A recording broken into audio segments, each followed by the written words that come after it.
Pastor Jeff, week 3, how to fix your marriage, and you are not holding anything back in this series.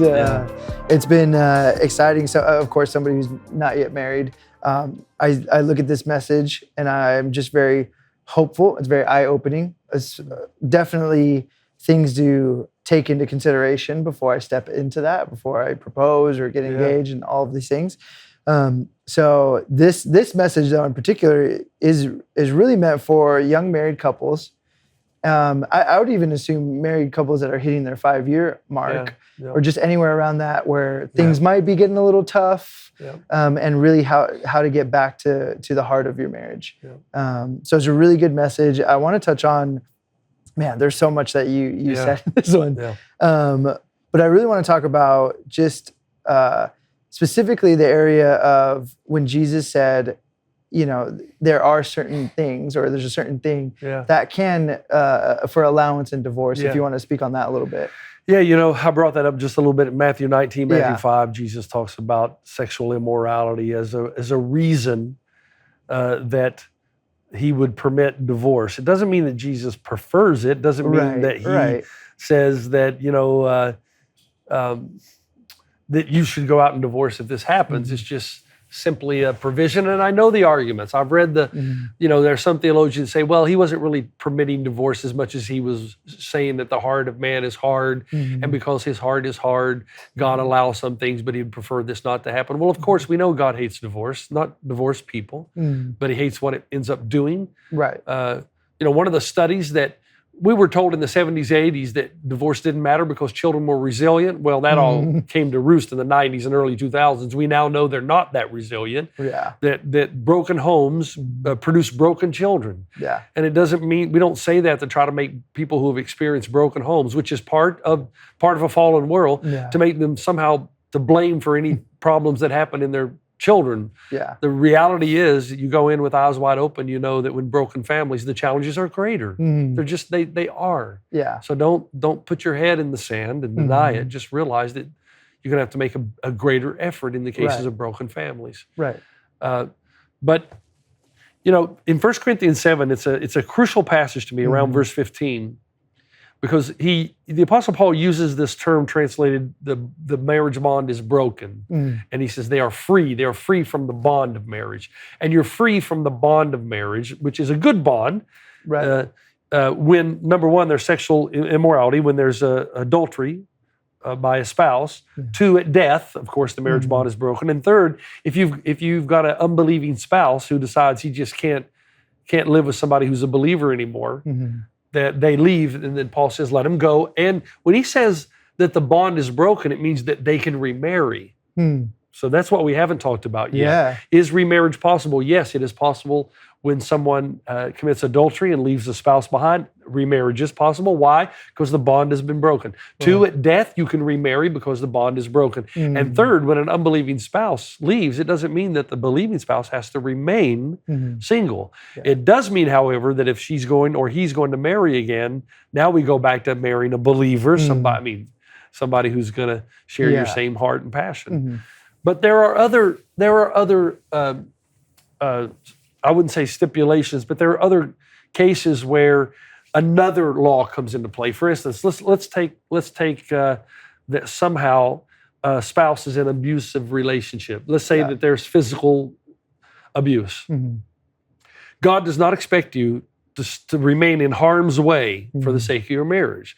It then becomes the lesser of two evils. Yes, divorce is not a good thing, but you being bashed to death because you thought, I'm a good Christian woman, I'm going to stay in this marriage even though my life's in danger. No, God would not expect you to stay in a marriage where your life is under threat because you're trying to keep the marriage bond solid. No, that's not how it works. Another thing is, let's say you've got a husband or a wife that's addicted to pornography, and it's an addiction that they have that's not going away. Again, you've got a problem. God does not expect you to stay in a marriage where a husband or a wife is is engaging in sexual immorality of any kind. Again, the word is porneia, but it includes bestiality, it includes adultery, it includes it would include pornography. Yeah. It would include any sexual activity that is outside the marriage bed. And so I just want us to make sure that we're not binding women or men to something that God never bound them to. Right.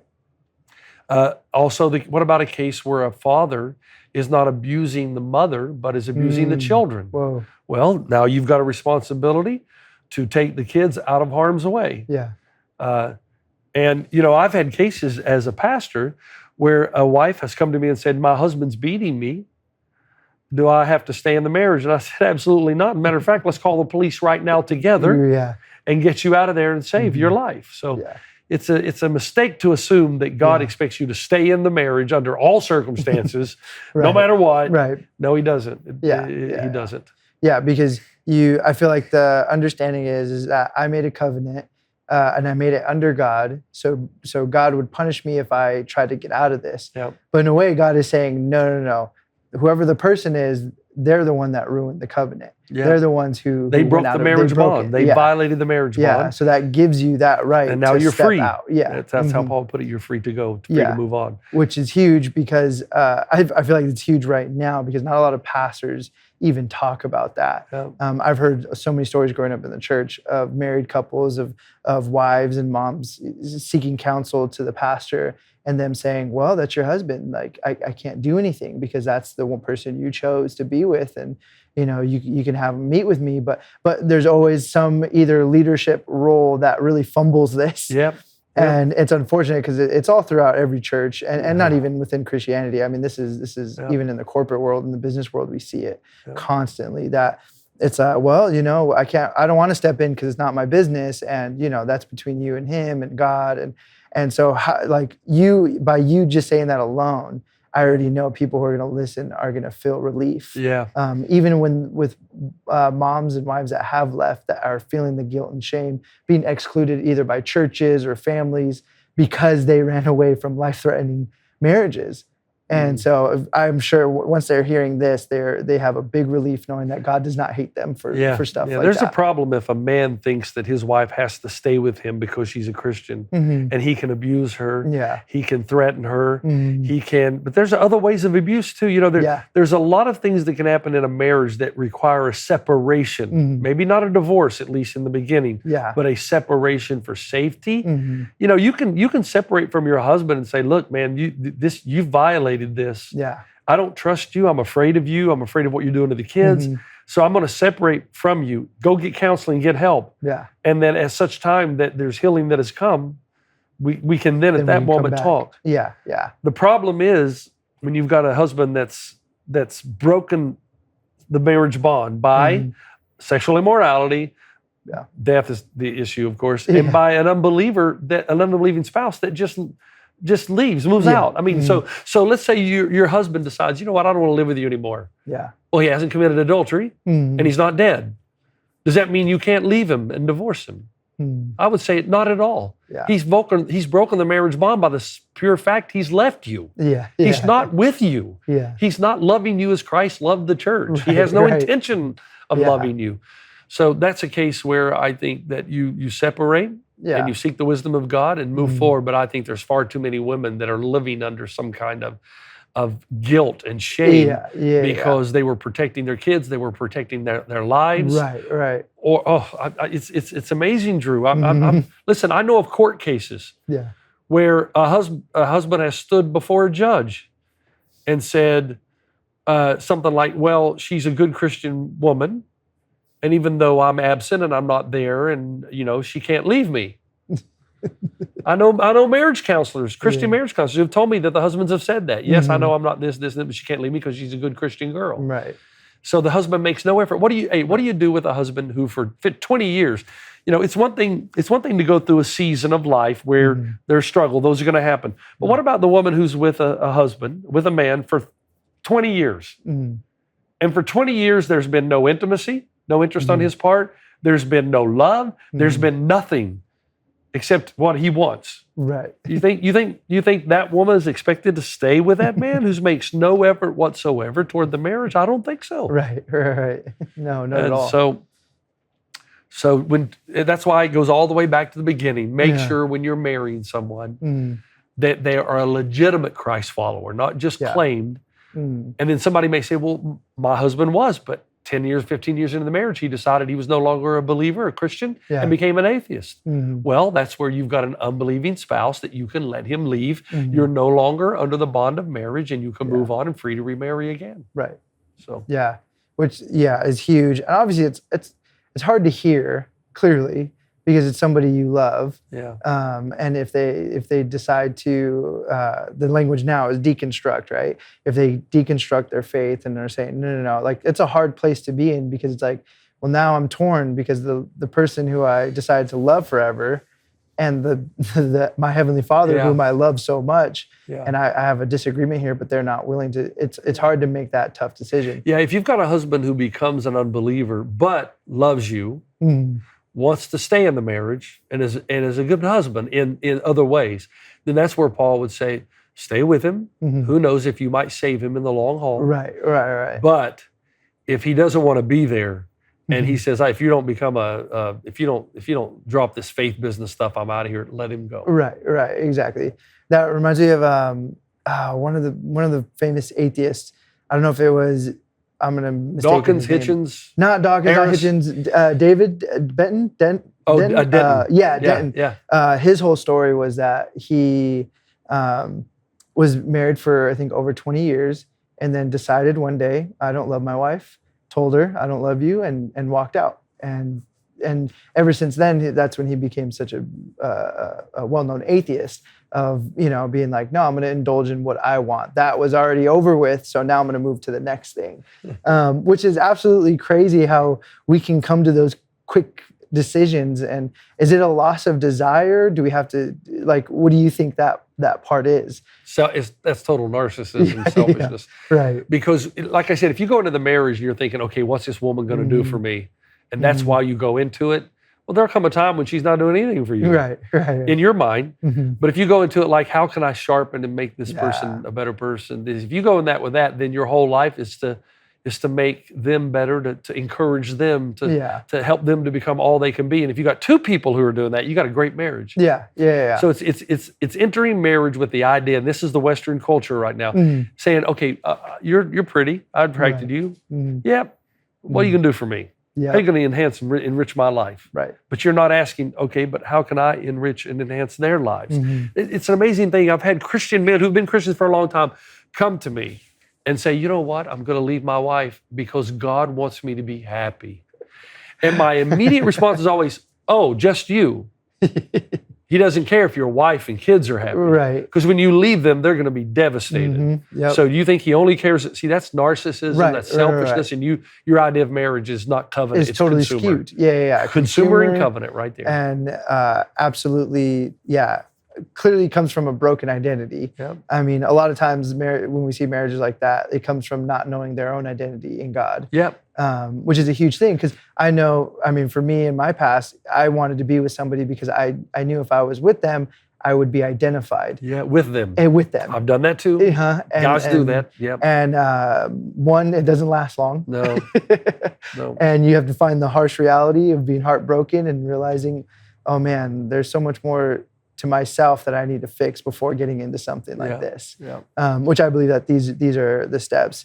I want to switch it a little bit to go more now into, I guess you would say controversial, but the Western idea with women right now is that they are entrepreneurs. They're the ones that are going to dominate the workforce. And so a lot of I guess you could say the feminist movement right now is we don't need to be moms. I don't want to be a mom. Right. Yep. And if I'm going to get married, my husband's going to be the stay-at-home dad. That's right. And so what does that do to husbands who are in the marriage and then it almost like roles switch in a way? How do we handle those things? I think you fight against it and you rebel against it. And I think I'd tell young men, don't let the Don't let America feminize you. Do not let you do that. However, remember, it's not one-sided. It's mutual submission. So the fact that women have been pressed down is no doubt. So when you go into the marriage, it's mutual encouragement. There's nothing. I mean, to be, when Paul in Ephesians talks about women and men, mutual submission and loving each other as Christ loved the church, there's nothing absolutely at all wrong with women being leaders. I mean, it's ridiculous to think that a woman couldn't be president, prime minister, the CEO. Hey, whoever's qualified, that's who should be in charge. That should be your leader. Correct. In the family, God has ordained that the husband is the head of the house. That means he's the leader. That means he's the servant leader. That means that he serves the example first. And if a woman says to you, well, I don't like that. I don't like that you're the head of the house, then that's not a woman you want to be connected with. If you're so tied up into what your rights are, you're not ready for marriage.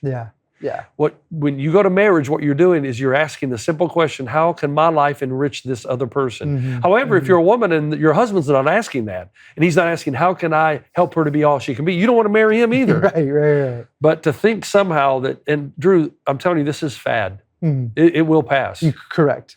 Because no matter how much you scream, you're still going to need men. You're still going to need them. Yes, absolutely. And there's just some things men can do that women can't, and there's some things that women can do that men can't. Exactly. And if you try to fight that, you can fight it and scream all you want, but society and culture will self-destruct. And it's only a matter of time before it comes back around the other way. 100%. And this is why we need a series like this to help get us back on course. To really look inwardly and also to see our relationships, even if we're not married or whether we are married, to really reflect, am I actually enriching this other person? Am I building them up? And also, are they building me up as well? And I feel like that's kind of the crux of our conversation. In a way, and I hope people who heard that last segment will keep listening because I do think the church has made some mistakes, and because by the way, of course it has. It's made up of people, and where you have people, you're going to have mistakes. The Christians aren't saying that we're perfect people and we never mess up. We're just saying that we need the grace of God and the mercy of God, and hopefully that will temper the way we deal with each other. But I look back at my life with my wife. Now, when Robin and I got married, she was from the old school to where, okay, whatever the husband wants and wherever he wants, that's my calling. And while I can appreciate that, I look back and, my wife had a lot of gifts and abilities, and her passion was geology. And if I would have done things different, if I had a chance to do things over, I would encourage her more to go into geology. Go into it. Rob, you're good at it. You love it. Go do it. All right, I know that, because usually it's hard for both couples to sacrifice at the same time while both go to school, and it's hard. So there is a mutual respect for each other somehow that you can help each other by almost taking turns. Or in this season, you're going to do your education. In this season, I'm going to do mine. And in this season, we're going to do this. In this season, but there shouldn't be a case to where women are told, you got to give up all your hopes and dreams so your husband can do what he wants to do. That I don't agree with. I think that both have hopes and dreams, and there ought to be a way somehow that both of you can achieve the calling that God has on your life. That's one of the reasons Paul said, I think you should stay single. He said, when you get married, you got to worry about the other guy. And if you stay single, you just do what God wants you to do. You can fulfill God's calling. So it is true. It is true that if you want, if you think, man, I don't want to enter into that, then you don't have to. But once you enter into marriage, you're in a covenant relationship.